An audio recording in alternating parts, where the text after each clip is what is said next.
আসসালামু আলাইকুম সবাইকে। আসসালামু আলাইকুম। বিসমিল্লাহির রহমানির রহিম। আমি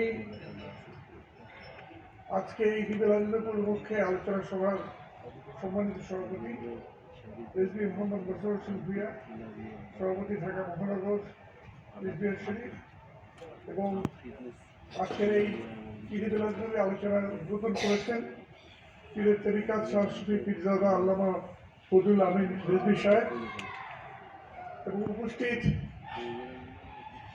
আজকে আমাদের প্রিয় নবীর উম্মতবৃন্দ যারা আজকে নবীজির এই আগমনের দিনে এই অনুষ্ঠানে আয়োজন করছেন, আমি তাদের সবাইকে আমার তরফ থেকে আন্তরিক অভিনন্দন এবং শুভেচ্ছা জানাচ্ছি। আমি আপনারা যেভাবে কোরআন হাদিস উদ্ধৃত করে ঈদ মিলাদুন নবীর তাৎপর্য এবং তার কার্যক্রম সম্পর্কে বর্ণনা করেছেন, সেভাবে আমি করতে পারবো না, কারণ আমি সেভাবে অভিজ্ঞ নই। কিন্তু আমি এটা বুঝি যে বিশ্বে জাহেলিয়াতের যুগে যে নবী আগমনের মধ্য দিয়ে সারা পৃথিবীতে আনন্দের বন্যা বয়ে গিয়েছিল, এবং যে নবীজির আগমনের ফলে সারা পৃথিবী ধন্য হয়েছিল, সারা মুকুলগাত ধন্য হয়েছিল, সেই নবীজির জন্মদিন পালন এটা নিশ্চিত হবে আনন্দের এবং উৎসবে। কিন্তু আমরা অত্যন্ত দুঃখের সাথে লক্ষ্য করেছি যে সম্প্রতি সময়ে কেবল নয়, বেশ কিছুদিন ধরেই প্রায় বাংলাদেশ প্রতিষ্ঠার 3-4 বছর পর থেকে শুরু করে এই ঈদে মিলাদুন নবী নিয়ে বিভ্রান্তি সৃষ্টির চেষ্টা হয়েছে, এবং এখন আমরা দেখি যে ঈদে মিলাদুন নবীর অনুষ্ঠানকে বিভিন্ন ব্যাখ্যায় তারা ব্যাখ্যা করছেন। আমি আপনাদের একটু পিছিয়ে যেতে বলি।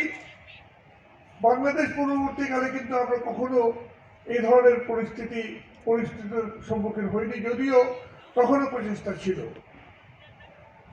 বাংলাদেশ পরবর্তীকালে যখন বঙ্গবন্ধু হত্যাকাণ্ডের পরে জিয়াউর রহমান ক্ষমতা গ্রহণ করলেন, সেই সময় প্রথমে জামাত ইসলামের, তখন অবশ্য তারা নিষিদ্ধ দল ছিল, তাদের পৃষ্ঠপোষকের উদ্যোগে সেই সময়কার সামরিক প্রশাসক এয়ার মার্শাল তোয়াবকে আপনার প্রধানমন্ত্রী করে সোহরাওয়ার্দী উদ্যানে প্রথম সিরাতুন নবী অনুষ্ঠানে তারা আয়োজন করেছিল।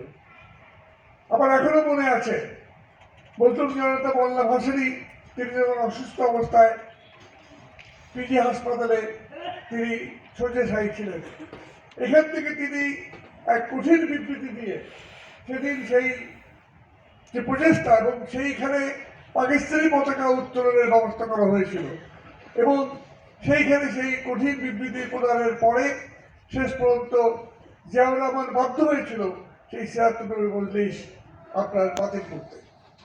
কিন্তু পরবর্তীকালে আমাদের দেশের রাজনীতিতে স্বাধীনতা বিরোধী জামাত ইসলামী এবং তাদের সহযোগীরা যখন পুনর্বাসিত হয়, তারপর থেকে আমরা দেখেছি ঈদে মিলাদুন নবী অনুষ্ঠিত হতো না।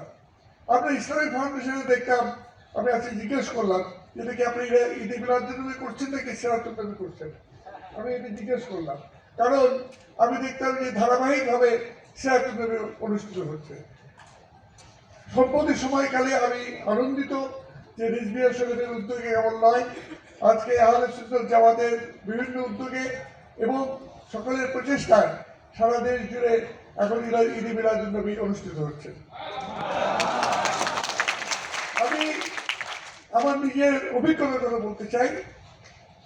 আমার পিতা মরহুম স্পিকার আব্দুল জব্বার খান, তিনি কেবল নামাজি ছিলেন না, প্রত্যেক বৃহস্পতিবারে আমাদের বাসায় মিলাদ হতো, ছোটবেলা থেকে মিলাদ করে এসেছি, এবং সেই মিলাদে আমরা দাঁড়িয়ে ক্যাম্প করেছি, দাঁড়িয়ে মিলাদ করেছি এবং করেছি। কিন্তু যখন শুনি যে মিলাদে দাঁড়িয়ে সালাম দেওয়া এটা নাকি বেদাত, তখন এটা আমার কাছে মনে হয় তাহলে কি আমার পিতা, আমার মাতা যারা একদিন ধরে সারা জীবন যারা ধর্ম পালন করে আসেন, যারা এক ওয়াক্ত নামাজ কাজা করেন নাই, তারা কি বিলাতি কাজ করছেন কিনা আমি এই প্রশ্ন আপনার কাছে রেখে যেতে চাই। এটা কখন শুরু হয়েছে আমি আপনাদেরকে বলতে চাই। এটা প্রথমে শুরু হয় ওহাবিবাদী দল যখন আপনার সৌদি আরবে ক্ষমতা দখল করে 1900 সালে। প্রথমে হিজাবে আপনার এই ঈদে মিলাদ করতে বাধা দেওয়া হয় এবং পরবর্তীকালে আপনারা জানেন সৌদি আরবে মিলাদ এটা নিষিদ্ধ ছিল। আজকে এটা আনন্দের এবং এটা আমাদের সকলের সম্মিলিত পরীক্ষায় সৌদি আরবেও এখন আবার মিলাদ চালু হয়েছে, নতুন করে চালু হয়েছে। আমি আপনাদের বলতে চাই যে আমি সম্প্রতির সময়ে বেশ কিছু বিষয়ে আলোচনা দেখছিলাম, তাতে আমরা দেখেছি তাহলে কি যদি মিলাদুন নবী এটা যদি বেদান্তি হয়ে যায় তাহলে আমাদের যারা পীর পয়গম্বর যারা রয়েছেন, যাদের মাধ্যমে এই বাংলাদেশে ইসলাম এসছে, যাদের মাধ্যমে ইসলাম প্রচার করা হয়েছে, যাদের মাজার শরীফগুলো এখনো লাখ লাখ মানুষ সেখানে গিয়ে জিয়ারত করে, তাহলে সেই লোকগুলো কি আজকে বিরাজি কিনা এই প্রশ্ন আপনাকে ধরে রেখে যেতে চাই। আমি স্পষ্ট করে বলতে চাই যে আমি আপনার প্রথমেই বলেছি আমি কোরআন হাদিস সম্পর্কে আপনারা যেভাবে উপলব্ধি হবে সেই উপলব্ধি আমি করেছি, কিন্তু সেভাবে উপলব্ধি করার সেভাবে চর্চা করার সুযোগ আমার হয় নাই, কারণ আমি সাধারণ লেখাপড়া করেছি এবং সেই হিসাবে। কিন্তু আমি জানি যে হাদিস শরীফে বর্ণনা আছে যে মিলাদ হযরত মুহাম্মদ সাল্লাল্লাহু আলাইহি ওয়াসাল্লামের এই জন্মদিন এটি তারা পালন করতেন, কারণ রসুল বলেছেন যে রসুল তার জীবদ্দশায় নাকি কখনো রসুল সাল্লাল্লাহু আলাইহি ওয়াসাল্লাম তার জীবদ্দশায় নাকি কখনো এই তার জন্মদিন পালন করেন নাই। অথচ আমরা জানি তিনি এই জন্মদিনকে পালন করলে প্রতি সোমবার তিনি রোজা রাখতেন। তাহলে আজকে যদি তিনি যদি পালন করে গিয়ে থাকেন এবং আজকে যদি পরবর্তীকালে আমাদের হযরত বড়পীর আব্দুল কাদের জিলানী বলি, খাজা মাইনুদ্দিন চিশতি বলি, তারা যদি পালন করে গিয়ে থাকেন, তাহলে কেন আজকে ওহাবিবাদীরা যাদেরকে আপনারা, আমি জানি না আপনারা বাতিল বলেন কিনা, কিন্তু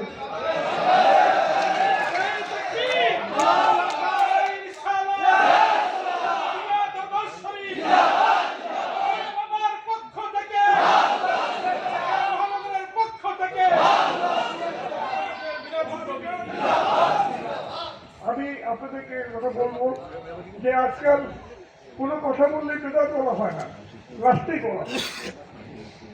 আমার নিজের ব্যক্তিগত অভিজ্ঞতা হচ্ছে আমি তো 10 নম্বর রাস্তে 10 জনের মধ্যে একজন আমার নাম রয়েছে আর কি, যে তালিকা তারা ইউটিউবে রেগুলারলি প্রচার করে সেই প্রচারের মধ্যে আমি আছি। অথচ আমি 5 ওয়াক্ত নামাজ পড়ে আমি 2 বার হজ করেছি, এরপরেও যদি আমাকে রাস্তাই বলা হয় আমি জানি না আল্লাহ তাআলা ওদেরকে ক্ষমা করবেন কিনা, আমি তো ওদেরকে ক্ষমা করবো না। সুতরাং আমি আপনাদের বলবো যে আপনারা আজকে রেজিস্ট্রেশনের তরফ থেকে আপনারা যে উদ্যোগ নিয়েছেন আমি উদ্যোগকে স্বাগত জানাচ্ছি, আমি আমার সম্মতি জানাচ্ছি।